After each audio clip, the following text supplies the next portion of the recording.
গাজা লেবাননের পর মধ্যপ্রাচ্যের অন্যতম দেশ সিরিয়াকে মৃত্যুপরীতে পরিণত করতে রীতিমতো উঠে পড়ে লেগেছে বর্বর ইসরায়েল। বিদ্রোহীদের হামলার মুখে ক্ষমতাচ্যুত প্রেসিডেন্ট বাশার আল আসাদ নেতৃত্বাধীন সরকার পতনের পর সিরিয়াতে বিমান হামলার মাত্রা উল্লেখযোগ্য হারে বৃদ্ধি করেছে ইসরায়েল।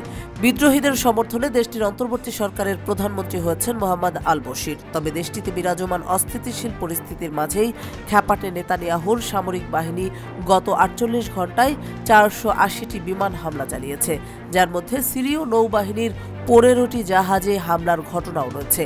১১ ডিসেম্বর বুধবার পৃথক প্রতিবেদনে এই তথ্য জানিয়েছে বার্তা সংস্থা এএফপি এবং কাতার ভিত্তিক সংবাদ মাধ্যম আল জাজিরা। ইসরায়েলি সামরিক বাহিনী মঙ্গলবার জানায়, তারা সিরিয়ায় কৌশলগত সামরিক লক্ষ্যবস্তুতে গত ৪৮ ঘণ্টায় প্রায় ৪৮০টি হামলা চালিয়েছে। প্রেসিডেন্ট বাশার আল আসাদ ক্ষমতাচ্যুত হওয়ার কয়েকদিন পর ইসরায়েল এই হামলার কথা জানালো। ইসরায়েলি সামরিক বাহিনী এক বিবৃতিতে বলেছে, গত ৪৮ ঘণ্টার মধ্যে ইসরায়েলি সামরিক বাহিনী আইডিএফ সিরিয়ার বেশিরভাগ কৌশলগত অস্ত্রের মজুতগুলোতে আঘাত করেছে এবং সেগুলোকে সন্ত্রাসীদের হাতে পড়া থেকে ঠেকাতে বাধা দিয়েছে। বিবৃতিতে আরও বলা হয়েছে, হামলার শিকার লক্ষ্যবস্তুগুলোর মধ্যে সিরিয়ার নৌবাহিনীর ১৫টি নৌযানও অন্তর্ভুক্ত রয়েছে। এছাড়া বেশ কয়েকটি শহরে অ্যান্টি এয়ারক্রাফট ব্যাটারি এবং অস্ত্র উৎপাদনের স্থাপনাগুলোতেও হামলা করেছে ইসরায়েলি দখলদার বাহিনী। অন্যদিকে যুক্তরাজ্য ভিত্তিক সংবাদ মাধ্যম বিবিসি বলছে, আসাদ সরকারের পতনের পর সিরিয়ার সামরিক সম্পদ নিষ্ক্রিয় করার প্রচেষ্টার অংশ হিসেবে ইসরায়েল সিরিয়ার নৌবহরে হামলা চালিয়েছে বলে নিশ্চিত করেছে। এক বিবৃতিতে ইসরায়েলের প্রতিরক্ষা বাহিনী আইডিএফ বলেছে, তাদের জাহাজগুলো গত সোমবার রাতে আল বাইদা এবং লাতাকিয়া বন্দরে হামলা করেছে, যেখানে ১৫টি জাহাজ নোঙর করা ছিল। বিবিসি লাতাকিয়া বন্দরে বিস্ফোরণের বেশ কিছু ভিডিও ফুটেজ যাচাই করে দেখেছে এবং এসব ফুটেজে জাহাজ ও বন্দরের কিছু অংশের ব্যাপক ক্ষয়ক্ষতি হয়েছে বলে দেখা যাচ্ছে। এক বিবৃতিতে ইসরায়েলের প্রতিরক্ষা মন্ত্রী ইসরায়েল কার্টস বলেছেন, ইসরায়েল রাষ্ট্রের জন্য হুমকি স্বরূপ অন্য যে কোনো দেশের কৌশলগত সক্ষমতা ধ্বংস করার লক্ষ্যে কাজ করছে আইডিএফ। এ সময় সিরিয়ার নৌবহর ধ্বংস করার অভিযানকে বড় ধরনের সাফল্য বলেও উল্লেখ করেন তিনি। এর আগে মঙ্গলবার জানা যায়, সিরিয়ার ভূখণ্ডে ২৫০টিরও বেশি সামরিক লক্ষ্যবস্তুতে বিমান হামলা চালিয়েছে ইসরায়েলি বাহিনী। ইসরায়েলের নিরাপত্তা সংশ্লিষ্ট সূত্রের বরাতে দেশটির সংবাদ মাধ্যম এ তথ্য জানায়। শোরগোল ওঠে, ইসরায়েলের বিমান বাহিনীর ইতিহাসে এটা সিরিয়ায় অন্যতম বড় হামলার ঘটনা।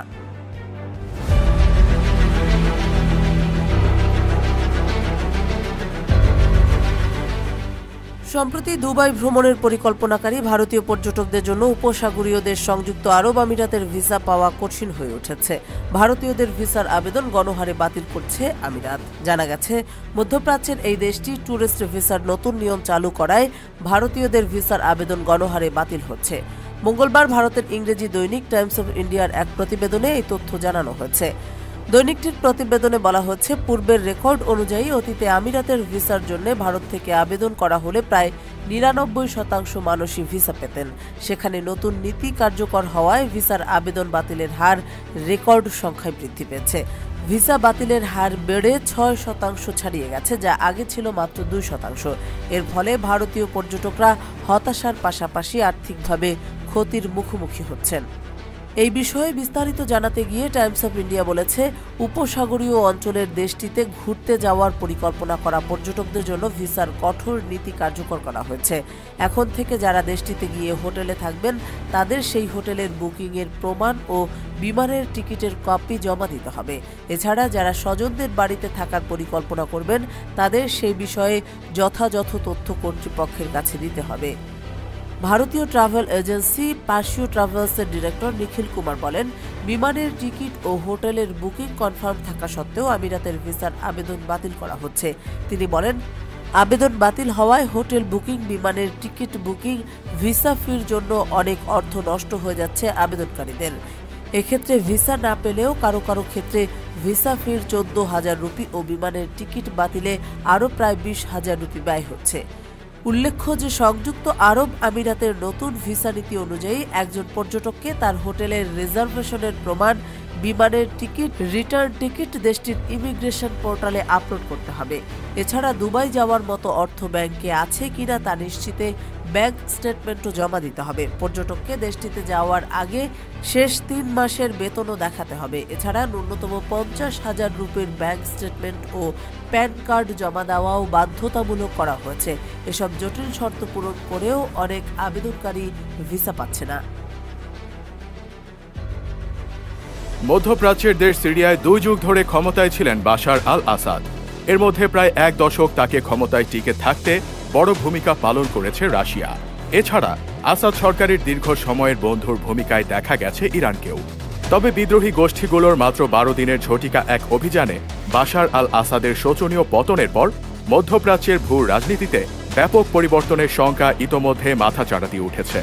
শোরগোল উঠছে তার পতনের ফলে বিশাল খেসারত দিতে হতে পারে রাশিয়া এবং ইরানকে। এমনকি প্রশ্ন উঠেছে সিরিয়ায় অবস্থিত রাশিয়ার গুরুত্বপূর্ণ সামরিক ঘাঁটি টিকে থাকবে কিনা।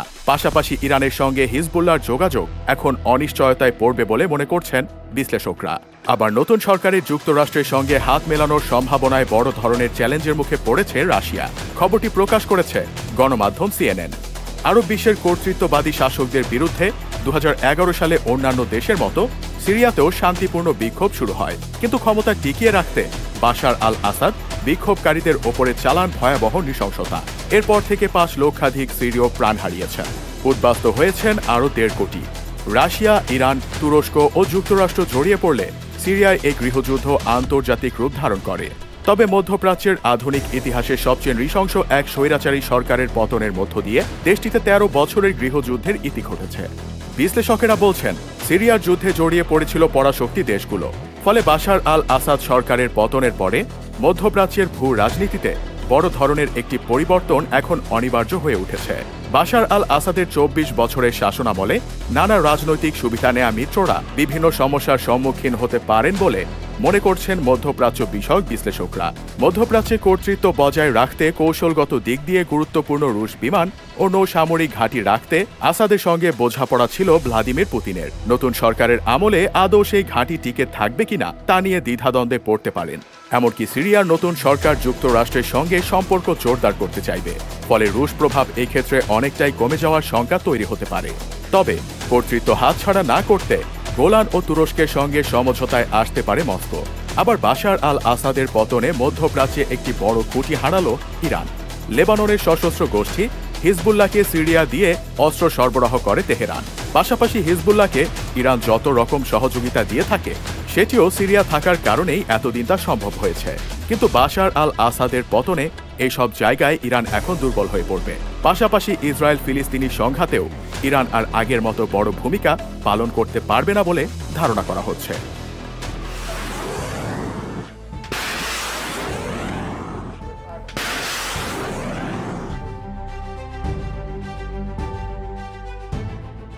সিরিয়ার সদ্য ক্ষমতাচ্যুত বাশার আল আসাদের পতনের পর নিজের প্রথম মন্তব্যে ইরানের সর্বোচ্চ নেতা আয়াতুল্লাহ আলী খামেনি বলেছেন, তেহরানের কাছে প্রমাণ রয়েছে যে সিরিয়ায় যা ঘটেছে তা মার্কিন যুক্তরাষ্ট্র এবং জায়নবাদী ইসরায়েলের যৌথ পরিকল্পনার ফসল।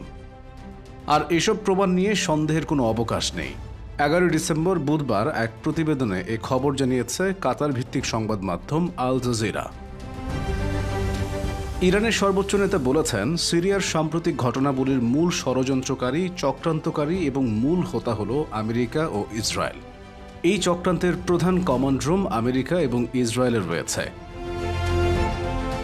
তাসনিম নিউজ এজেন্সি জানিয়েছে, বুধবার ইরানের সর্বোচ্চ নেতা খামেনির সঙ্গে দেশের বিভিন্ন স্তরের হাজার হাজার মানুষ সাক্ষাৎ করেছেন। সেখানে তিনি বলেন, এতে কোনো সন্দেহ নেই যে সিরিয়ায় যা ঘটেছে তা আমেরিকা ও ইসরায়েলের যৌথ পরিকল্পনার ফসল।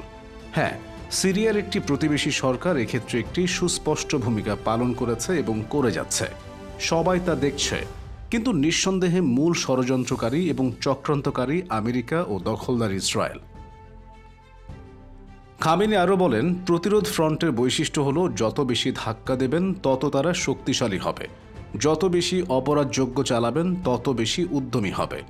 আপনি তাদের সাথে যত বেশি লড়াই করবেন তত বেশি তারা বিস্তৃত হবে। আমি আপনাদের বলতে চাই, মহান আল্লাহর ইচ্ছায় প্রতিরোধ ফ্রন্টের পরিধি গোটা পশ্চিম এশিয়া অঞ্চলকে আগের চেয়ে বেশি আষ্ঠে পৃষ্ঠে বেঁধে ফেলবে। এই পুরো অঞ্চলে প্রতিরোধ ফ্রন্ট আগের চেয়েও অনেক বেশি শক্তিশালী হবে। তিনি বলেন, প্রতিরোধের অর্থ সম্পর্কে যার বিন্দুমাত্র ধারণা নেই তারা মনে মনে ভাবে যখন প্রতিরোধ ফ্রন্ট দুর্বল হয়ে পড়েছে তখন ইসলামী ইরানও দুর্বল হয়ে পড়বে। আমি আপনাদের দৃঢ়তার সঙ্গে জানাতে চাই, সর্বশক্তিমান আল্লাহর ইচ্ছায় ইরান অনেক শক্তিশালী এবং সামনের দিকে আরও বেশি শক্তিশালী হবে।